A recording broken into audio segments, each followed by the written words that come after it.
এখনো আসে। বাবা যদি রামের মতো পাঠায় আমায় বলে যেতে আমি পারি নাকি? তুমি ভাবছো মনে 14 বছর কদিনে হয় জানি রে মাটির দণ্ডক বন আছে কোথায় কোন দিক, কিন্তু আমি পারি যেতে, ভয় করি নে তাতে। লক্ষণ ভাই যদি আমার থাকতো সাথে সাথে, বনের মধ্যে গাছের ছায়ায় বেঁধে নিতেম ঘর, সামনে দিয়ে বইতো নদী, পড়তো বালির চর।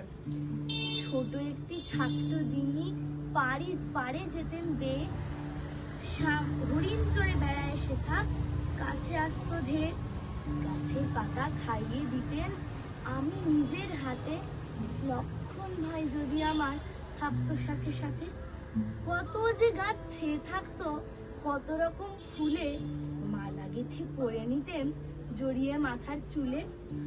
নানা রঙের ফলগুলি সব ধুয়ে পড়তো পেকে, ঝুড়ি ভরে ভরে এনে ঘরে দিতেন রেখে।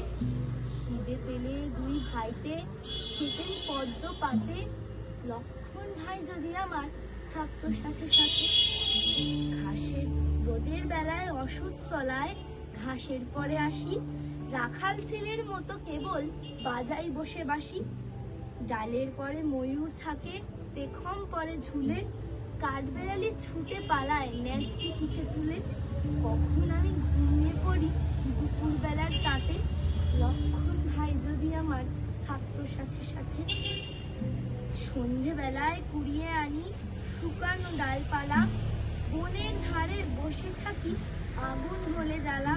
পাখিরা সব বাসায় ফেলে দূরে শেয়াল ডাকে, সন্ধে তারা দেয় যে দেখা ডালের ফাঁকে ফাঁকে।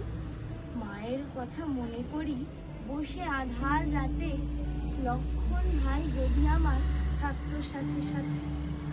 ঠাকুর দাদার মতো বনে আছেন ঋষি মুনি, তাদের পায়ে প্রণাম করে গল্প অনেক শুনি। রাক্ষসেরে ভয় করি নে আছে গুহক নিতা, রাবণ আমার কি করবে মা নেই তো আমার সীতা। হনুমানকে যত্ন করে খাওয়াই দুধে ভাতে, লক্ষণ ভাই যদি আমার থাকতো সাথে সাথে। মা গো আমায় দেই না কেন একটি ছোট ভাই, দুজনেতে মিলে আমরা বনে চলে যাই। আমাকে মা শিখিয়ে দিবি রামযাত্রার গান, মাথায় বেঁধে দিবি চূড়ো হাতে ধনুক বান। চিত্রকূটের পাহাড়ে যাই এমনি পরশাতে, লক্ষণ ভাই যদি আমার থাকতো সাথে সাথে।